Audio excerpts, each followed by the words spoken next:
Bonjour à tous, je suis heureux de vous retrouver donc pour ce nouveau podcast dans lequel je vais intervenir seul. Je voulais vous parler donc du centrage. J'étais donc avec un ami ces derniers jours, on a fait une petite escapade du côté du Pays Basque et je me suis aperçu à plusieurs reprises qu'il oubliait des choses, il était pas forcément présent, il devait rechercher des choses, ça faisait perdre du temps, ça lui faisait perdre de l'énergie. Et à un moment donné, je lui ai dit, si tu veux un conseil, écoute, centre-toi parce que tu vois, tu te fais du stress à chercher tout le temps tes affaires, à plus savoir où tu as mis telle chose ou telle chose, à pas forcément retrouver ton chemin. D'ailleurs, on a fait un tour de vélo dans la Pinède landaise et il s'est perdu. Donc, je lui ai dit, mais centre-toi. Il m'a dit, ouais, mais comment je me centre? J'ai dit, tout simplement, sois attentif quand tu fais quelque chose.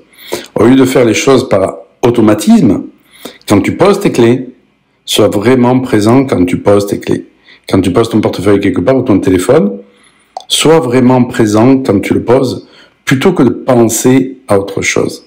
Si je fais ce podcast, c'est parce que c'est quelque chose que j'avais beaucoup moi dans ma vie. Je faisais les choses par automatisme.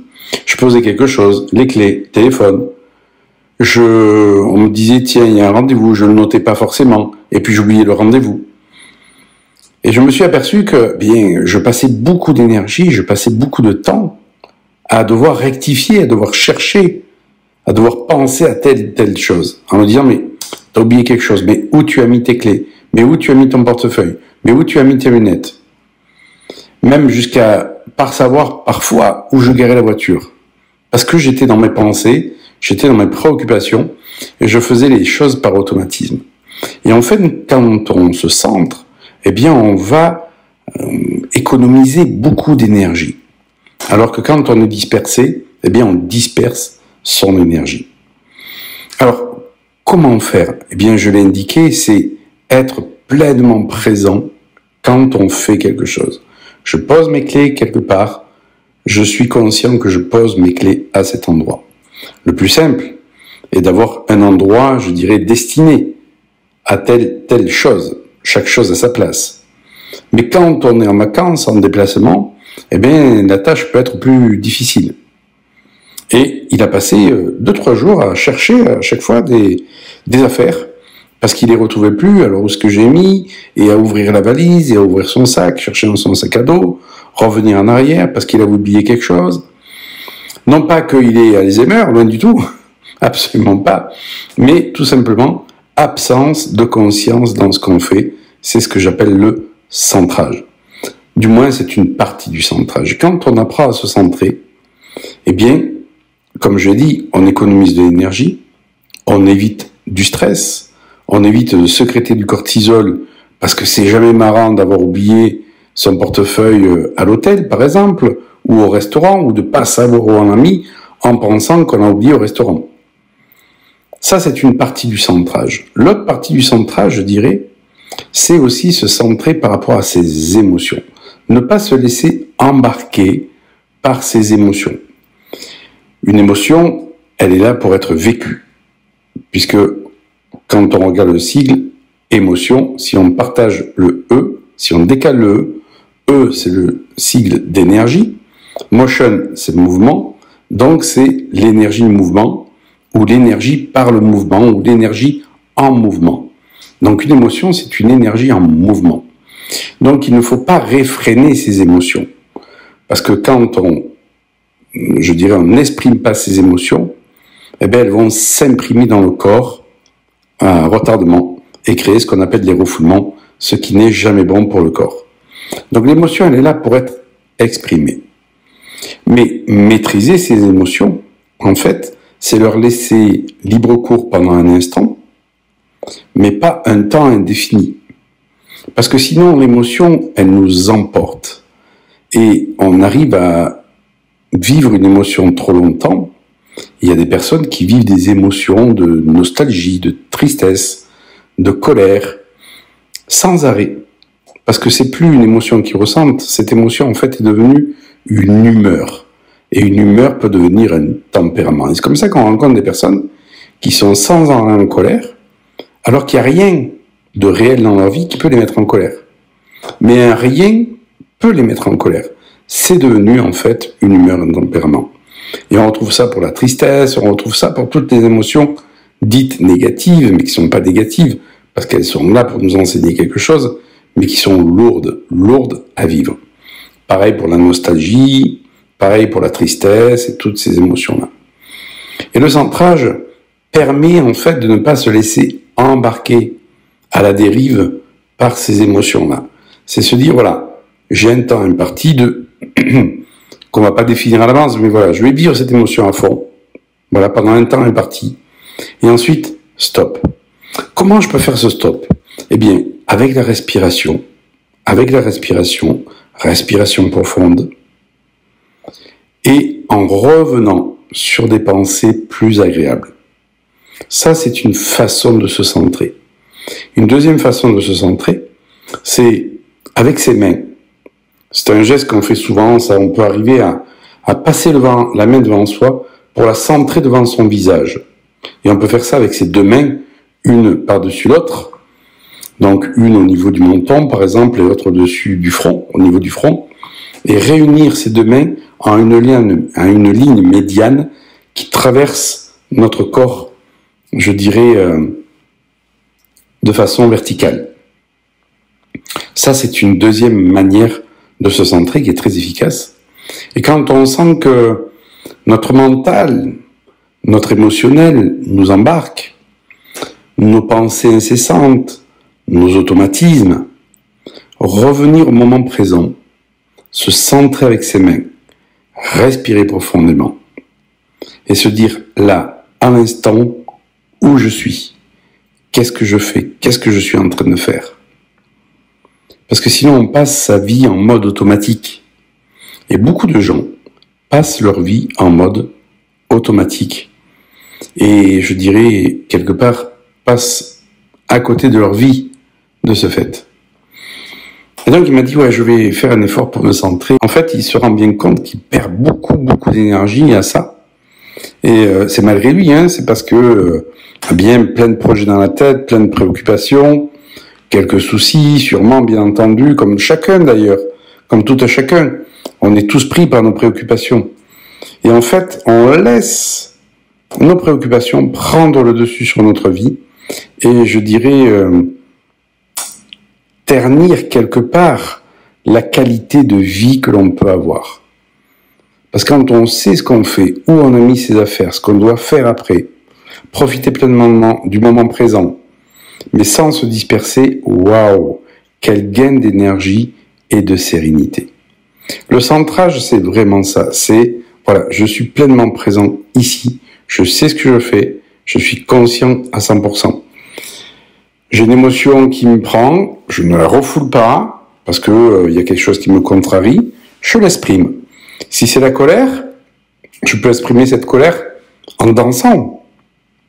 Je peux exprimer cette colère en criant. Je peux exprimer cette colère en tapant sur quelque chose, sur un sac de frappe, par exemple. Je ne vais pas exprimer la colère contre quelqu'un. Parce que ce quelqu'un, en fait, réveille seulement quelque chose en moi. Et c'est quelque chose qui est là pour m'apprendre quelque chose. Être maître de ses émotions, c'est aussi prendre la responsabilité de ses émotions. De ce fait, je ne responsabilise pas, je ne culpabilise pas l'autre de m'avoir fait de la peine, d'avoir déclenché de la tristesse, de la souffrance, de m'avoir mis en colère. Non, cette colère m'appartient. Cette colère, c'est ma réaction à l'événement qui s'est produit. Et souvent, on associe l'émotion et l'événement qui s'est produit. L'événement, c'est l'événement. C'est ensuite ce qu'on en fait au niveau de nos filtres. Alors, bien entendu qu'il y a des choses qui nous mettent en colère, qui nous hérissent le poil, mais c'est évident. Et nous sommes des humains, et donc, il ne s'agit pas, comme j'ai dit, de réfréner ces colères et de dire non, ça ne me met pas en colère et je reste zen par rapport à ça. Non, non. Si vous avez une colère, elle est là, il faut respecter. Donc, je vais la sortir. Je vais la sortir le plus rapidement possible. Pourquoi? Parce que plus j'attends, plus elle peut s'enquister. Une fois que cette colère est sortie, je vais me centrer, comme je l'ai dit, la technique des deux mains qui se rejoignent dans un axe vertical au niveau du visage, au niveau du front, et je peux parcourir comme ça, je dirais, toute la ligne centrale de mon corps devant moi, des pieds jusqu'à la tête, pour me centrer, pour ramener les deux mains comme ceci, pour ramener l'axe face à moi, enfin droit face à moi. Une fois que c'est fait, je respire profondément.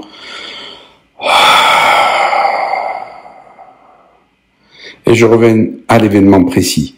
Qu'est-ce qui me met en colère? Qu'est-ce qui me met dans la peine? Parce que ça ne correspond pas à mes attentes? Parce que j'ai été déçu? Parce que cette personne a fait quelque chose à laquelle je ne m'attendais pas? Parce que je me suis senti trahi, trompé, etc., etc. Qu'est-ce qui a déclenché ça? Qu'est-ce que ça vient réveiller en moi? En quoi ce que je vis là me fait penser à ce que j'ai pu vivre dans le passé à un moment donné? Il y a toujours un lien avec un événement du passé quand on était enfant, adolescent, dans notre famille, avec nos amis. En quoi ça me raccroche à ça? Et on va s'apercevoir que ce que l'autre réveille en face de nous n'est que le rappel quelque part de ce qui n'est pas réglé par rapport à notre passé. C'est ça aussi le centrage. C'est pas seulement ok, je me centre et puis je laisse passer la chose. Non, le centrage, c'est faire de ce qui nous arrive une expérience qui nous enseigne. Et pareil, quand on cherche ses clés, etc., c'est ok. J'étais en train de penser à quoi quand j'ai posé mes clés ou là je suis en train de penser à quoi et qui va faire que mes clés, je sais même pas où je les ai mises et je vais les chercher pendant un quart d'heure. J'étais en train de penser à quoi? Qu'est-ce qui attirait mon attention? Qu'est-ce qui prenait mon énergie à ce moment-là? Et pourquoi je laisse tant d'emprise à cette chose, à cet événement, je dirais dans ma vie, et qui me prend de l'énergie? Est-ce que ça vaut vraiment le coup que je mette tant d'énergie à ça? Est-ce qu'en attendant un peu, ça va pas me permettre de trouver de meilleures solutions? Est-ce qu'on dit bien que la nuit porte conseil? Est-ce que j'ai pas besoin de laisser une nuit passer, ou plusieurs, là-dessus, afin de prendre une décision, plutôt que de me prendre la tête, de pas être présent dans ma vie, et je dirais de perdre du temps à aller faire plusieurs choses en même temps, me disperser, pas savoir où j'ai mis les choses, jusqu'à m'énerver et quelque part perdre la tête. Vraiment important le centrage. Et donc c'était important pour moi de faire ce podcast parce que bien entendu je suis comme les autres, j'ai souvent besoin de revenir à mon centrage. Ça veut dire que c'est pas acquis, c'est une hygiène de vie perpétuelle, mais qui fait que ça va devenir tellement une habitude après que ça nous demandera moins de temps pour nous centrer et ça sera immédiat. Moi, quand j'ai besoin de me centrer, je respire, je place les deux mains devant moi, comme ceci, en les ramenant de l'extérieur vers la ligne médiane verticale devant mon visage. Je respire. Ok, voilà, là, je me centre. D'accord. Pourquoi je mets tant d'énergie à ça? Ce que je vis là avec cette personne, ça me ramène à quoi? C'est-à-dire que je vais ramener les choses au niveau du mental, je vais les mentaliser, après les avoir ressentis, bien entendu, puisque j'ai exprimé l'émotion, mais je vais les mentaliser d'un point de vue supérieur, dans le sens de, ça va m'enseigner quelque chose, pas mentaliser, comme on l'entend, de faire tourner la chose en boucle, et que ça nous prend une énergie folle, parce que ça, c'est de l'absence de centrage. Non, c'est revenir dans la sphère haute du mental, pour tirer une conclusion, une leçon. Dire, ok, pourquoi ça me prend tant d'énergie?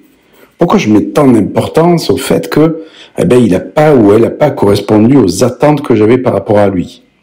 Parce que ça cache telle et telle blessure. Ok, donc l'autre n'est pas responsable. D'accord, qu'est-ce que je vais faire avec ça?